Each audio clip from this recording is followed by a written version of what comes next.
Today, we're going to talk about Lockout Tag Out. You might be asking yourself, what is Lockout Tag Out? Or you might have worked here for years and Lockout Tag Out is second nature. So let's start from the beginning. Lockout Tag Out, or LOTO, is the practice of isolating all energy sources and then controlling those energy sources with a physical lock. That way no one else can turn the power back on or release an energy source because you have your personal lock on the equipment, or you have your personal lock on a group lockbox that has the equipment locked out. Now we'll talk about that more in a minute, but thank you for joining us for Lockout Tag Out training. An authorized person is a person who locks out or tags out machines or equipment in order to perform servicing or maintenance. Authorized employees are the only ones who can apply and remove lockout tagout devices. Lockout tagout procedures must be completed by the authorized employee who will be performing the servicing or maintenance. Authorized employees must be trained on recognition of applicable hazardous energy sources, the type and magnitude of the energy available in the workplace, the methods and means necessary for energy isolation and control.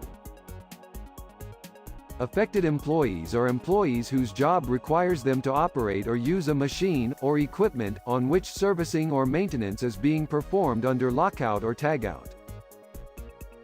If they work in an area where servicing or maintenance is being performed, they are also considered an affected employee. Affected employees may not apply or remove lockout tagout devices. They may not help or perform service or maintenance on locked out devices. If they need to assist with the work, they become authorized employees and must be trained as such. Affected employees must be trained on the purpose and use of the energy control procedure. Other employees work in areas where lockout tagout occurs but do not work on or near the equipment. Other employees must be informed of lockout tagout procedures and must know not to attempt to start any locked or tagged out equipment. All right, today we're going to talk about Lockout Tag Out and the importance of following Lockout Tag Out every time we do something. Now, we're not just going to stay here in this room. We're going to get out there in the field and do some live action Lockout Tag Out. But first, before we do anything, we want to prepare for our lockout. So what does that mean? We want to check and see if we have a lockout procedure for the job we're going to do. That's very important. And if we don't have a procedure, we need to get one made by getting with the safety lead and the department leads together to form a lockout tagout procedure. Let's say for this instance that we do have a lockout tagout procedure, and let's go ahead and go through our process. So before I do any work, I want to make sure I got the proper Rockwell lockout tagout procedure so I can do the job correctly. I'll print it out of the S drive, and we'll go look at that in just a little bit, but I'll print it out and make sure it looks correct. And if everything's good, then I can go to my next step. And that's making sure that I have all the devices I need to lock it out.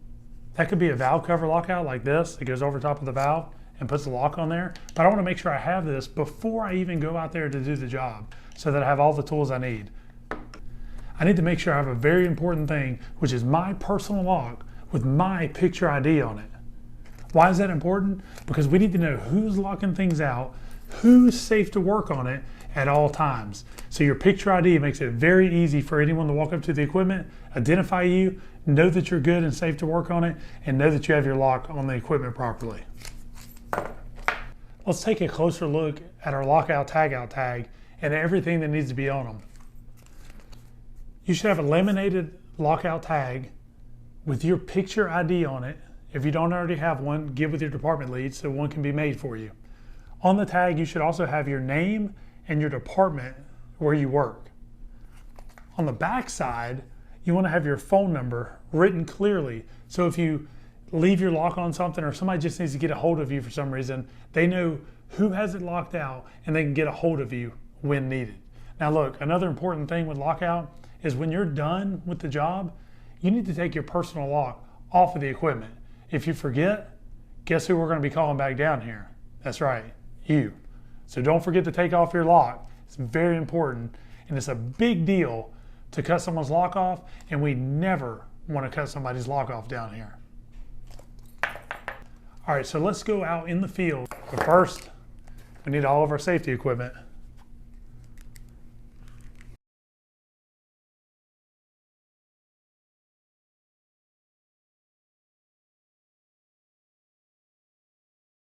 So let's look at the 6 steps of a successful lockout tag out. Step number 1, you're going to plan and prepare. That's where you're going to look at the equipment that you're working on, get your lockout procedure, make sure you have all the proper devices and locks that you need, and make sure you're knowledgeable on how to perform that lockout. If you need help, get help. Step number 2 is you shut down the equipment like you normally would. So that'd be your normal on-off power switch at the equipment. Step number 3, isolate all energy sources. That's where you go to the disconnect or the air supply or whatever the energy source may be, and you turn it off or valve it out at the energy source. Now, step 4 is when you finally apply the lockout lock to all the isolated energy sources that you've turned off or valved out. Then you want to release that stored energy. If there's any stored energy between the lockout and your equipment that you're working on, you have to release that. So releasing stored energy is vitally important. Residual stored energy must be removed.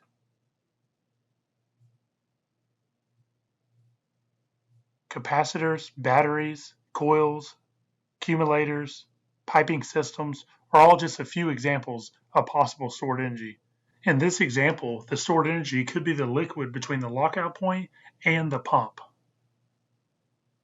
That stored energy must be released before doing any work. So imagine like an airline that has air trapped in it. That's still energy ready to go. You need to release that air before you start working.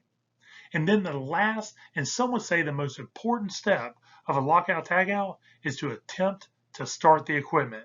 That's going to verify and make sure that your lockout is good. So here are the 6 steps. You got your running equipment going, and you want to go to step number 1, which is preparing. So you prepare for the shutdown, you got your lockout form, you got your locks, you're ready to go. Now step number 2, you can stop the equipment like you normally would. You hit that stop button. The equipment stopped. Now you can isolate the equipment at the source. So you're going to that disconnect, you're going to that valve that supplies whatever the energy is that you're locking out. Then step number 4, you can apply the lockout locks to that equipment and ensure that they won't start up. In step number 5, you're going to go back and release that stored energy if there's any trapped between the isolation point and your equipment. Remember, think about that airline or hydraulic fluid or any other energy source that could be trapped between the isolation point and the equipment. Then step number 6, that very important step, is you go back and attempt to start your equipment and make sure that it won't start. And that's the 6 steps of lockout. You need to memorize these and know these when you're out in the field. Now let's take a look at some potential energy sources. Electrical,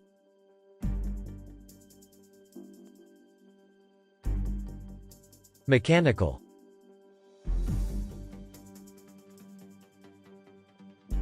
chemical,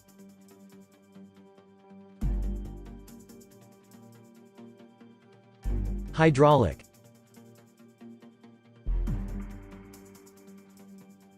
pneumatic,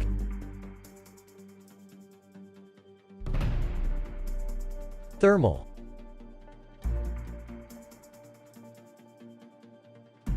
steam, gravity,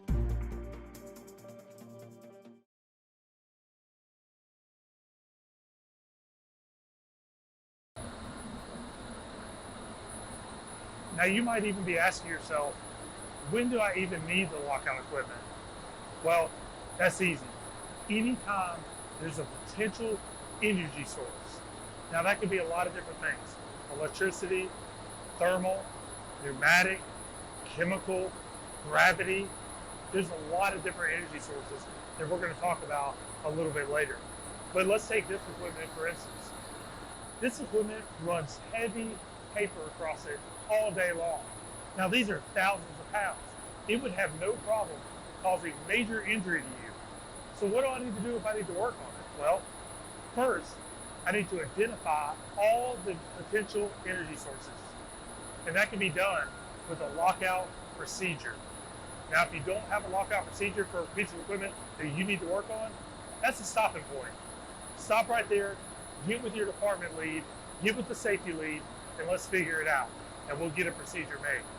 So if you need to do mechanical work on this equipment, you'll need to do a full lockout and de-energize and isolate all the energy sources, apply your lock so that you can do good, safe work. Now, is there any way to temporarily interrupt the energy source so I can do some routine tasks like changing stretch wrap? Yeah, there is. We have a key system, and I'll show you what that looks like. Now, when you use a key system, that's for normal, routine, production-related tasks, such as changing out plastic wrap on a wrapping machine. It's something you have to do every single day. It's a minimum interruption. You're not doing mechanical work. You're just changing out a routine task.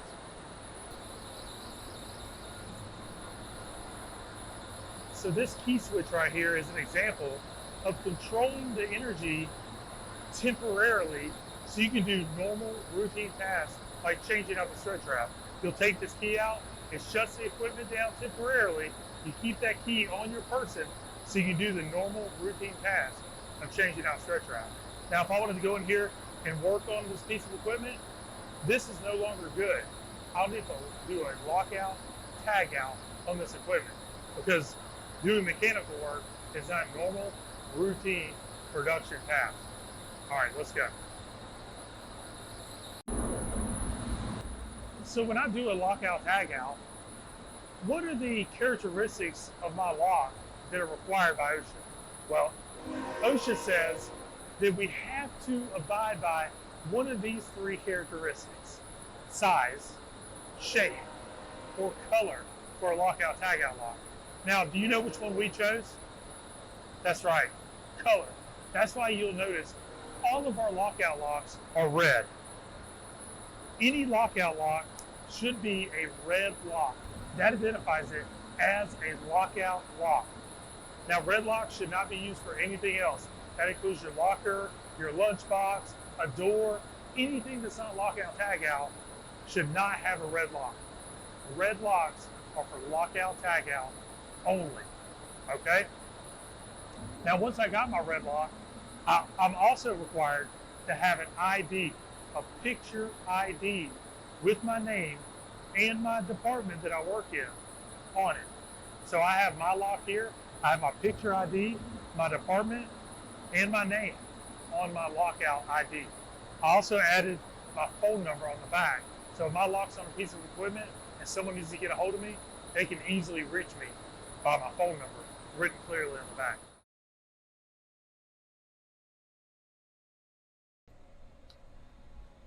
So this is the lockout room at Mill 2. We want to print out a lockout. I'll just turn the computer on, log in with the password lockout. And now on the display, you'll see where you can do confined spaces, you can do pre-hazards, you can do your yard access, you can look at SCSs, you can do your roof access, but we're looking for lockouts. So I'll double click on the lock. It says Greif Finalized Lockouts. I'll choose if I'm doing CFB, converting, Mill 1 or Mill 2. Let's just say I'm doing converting. Double click on the one I need, and my lockout will pop up right here in front of me. And then I can either right click and press print, or go up here to the top little three dots in the top right of the screen, click it, and click print. It'll pull up my printer. It should already be hooked up to where it needs to be, and click print. And now my lockout should come out on the printer. And just like that, we access our lockout and we printed out our lockout procedure. So this is a very important step. Then we can go on and do all the things we need to do with lockout. In addition to that, in the lockout room, we have some different devices that you might have to use to perform a lockout. In step 2, you shut down the equipment like you normally would. At the control panel, you may just hit a stop or off button.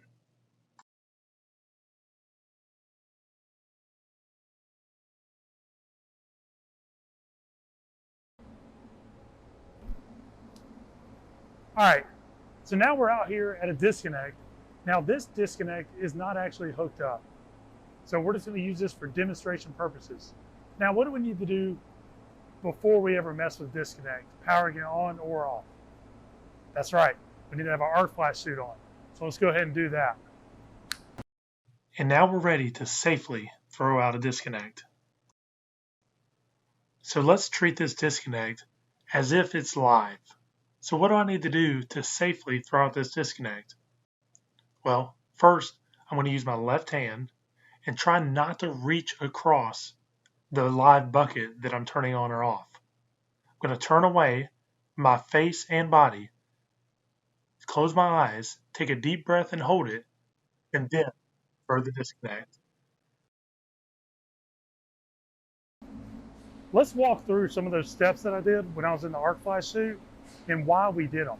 So step number 1 is I use my left hand, or whichever hand doesn't have to reach across a bucket is what I want to try to do.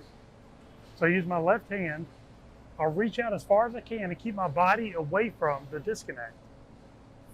And then I'm going to look away, close my eyes, and I'm going to take a deep breath and hold it before I throw it in or out. Now, why do you think that I'd want to reach far away from my body before attempting to throw a disconnect in or out? That's right. I want to keep my body away and facing away in case an arc flash does occur. I'm far as away as possible. If I'm standing right in front of a disconnect and an arc flash happens, that's big trouble. If I'm standing off to the side, it's still going to be trouble, but I'm going to be out of the way as much as possible. And then I have my full arc flash suit on for my protection, but I'm also turning my head away so my face doesn't catch the blast. I'm closing my eyes so I'm not blinded by the flash, and then I'm holding my breath. Why do you think I take a deep breath and hold it before I throw a disconnect in or out? Yeah, you guessed it. Because when an explosion happens, what's the first thing you do? You take a deep breath of air. But if I already have a deep breath of air, instead of inhaling all the fumes and hot flames and possibly vaporized copper, I'm going to exhale, which is going to prevent me from inhaling all that damaging material. Sound good? All right, let's move on. So now that we got the power off, now we can safely apply our lock to the powered off equipment. When I'm locking multiple things out, I can A, use multiple locks with my picture ID on each thing that I'm locking out, or B, I can use generic red lockouts, lock out my group, and then put that key in the group lockbox. We'll talk about that in a minute. But for now, let's just show the lockout process. All right, so we got it off. We had our suit on, everything's off. Make sure it remains in the off position. Slide the lock on there, remove the key, and now we have our lock on this piece of equipment, and it can't power up from here. But we have a few other steps before we have a successful lockout completion. As soon as I apply the lock on the piece of equipment, it's important that I go through my lockout procedure and sign off that that lock has been applied when it's been applied. So this lock has been applied. If there's a lock number, I'll put the lock number on there. If not, I'll just put my initials in there. I'll apply my initials, and that lock is good. And I'll do that for every lock that I apply in the procedure. After I apply it, I'll check it and make sure it's secured, and then sign off that that lock was applied in that step. All right, let's keep going. All right, now that we have our energy sources locked out, so again, you want to make sure you have all your potential energy sources locked out. That's electrical, thermal, hydraulic, pneumatic, gravity, and chemical. So make sure you have all potential energy sources completely locked out. Then you release any stored energy. So you're not keeping, let's say you have an airline and you turn off the airline and you trapped air inside that line. That's a potential energy source that needs to be released. So you want to make sure you did all that. Once you've controlled all the energy sources with your locks, now what do? Then you may want to use a lock box. You'll open your lock box, and you'll take all of the keys and put them inside that lock box. Close the lock box. Then you'll take your personal lockout lock and apply it to the lock box. Now, there's no way to get inside to get that key without me taking my personal lock off. So now what I'll do if multiple people need to work on that piece of equipment? Well, again, I'm glad you asked. Anyone else who needs to work on that piece of equipment can add their lock to this lock box, and now they are covered in that lockout because there's no way to get to that key unless every person's lock is taken off from the lock box.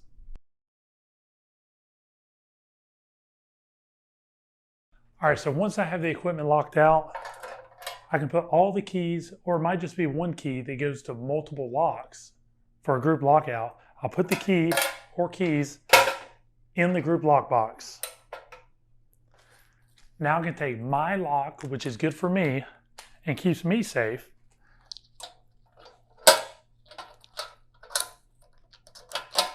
and I'll apply it to the group lock box. Now let's say that someone else needs to be involved in this work with me. What do you think they need to do? That's right, they need to add their lock to the lock box so that they can do work. So Anthony, if you want to do some work with me on this equipment, you need to add your lock to the lock box. Now Anthony has his personal lock with his picture ID on it, and he just applied his lock to that group lock box. We can't get in there unless both of our locks are off. So now Anthony is able to do work with me on that equipment. And now let's say I'm done working, so I can take my lock off and I go home. Anthony is still covered in the lockout because there's no way to get that key until Anthony takes his personal lock off of the lock box. Now, one thing Anthony needs to remember is that when it's time to go home, he better get his lock off that lock box, or we're going to be giving him a call back and he'll have to come back down here to get his lock off. So Anthony, you want to go ahead and, if your work's done, you want to take your lock off there?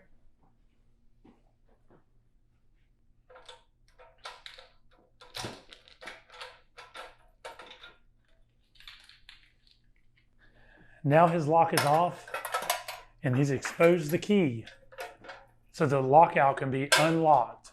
Now, one thing to remember is that once all the locks are off of this lock box, the lockout is no longer good because anybody could have done anything with this key while we were gone. So it's important that if we take all the locks off, the lockout is completely done. If I come back in once all the locks are off and I need to do more work, I'll have to go back and check all the locks in the procedure to make sure they're still valid before I apply my lock.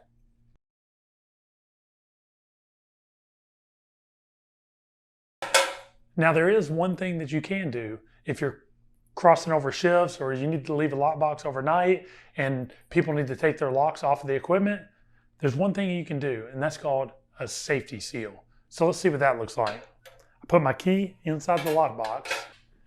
And now what I'm going to do is use a safety seal. Now what a safety seal basically is a really strong zip tie that has a specific number at the bottom of them.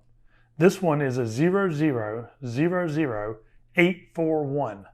So I can apply that safety seal to the locked lockbox.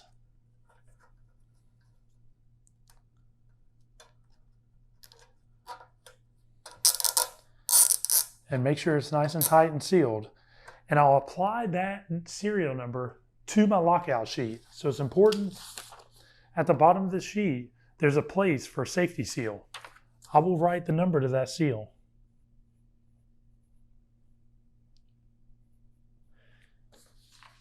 Now, if that seal is broken, it means someone got into the lockout box. And if they put a different seal on there, it's going to be a different number. And if I come back and there's a different number than what's on my lockout sheet, I'll have to go back and check every single lock to make sure it's still good. So that safety seal is your friend if you're crossing over shifts, or you have to leave a lockbox overnight and you need to take your lock off here.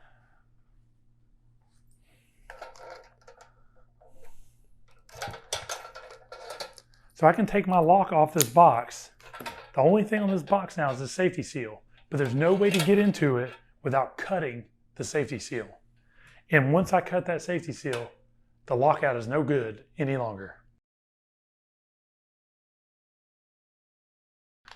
All right, let's say I have my personal lock and I got it locked out on a piece of equipment. I got my key and it's in my pocket and I'm gonna do some work.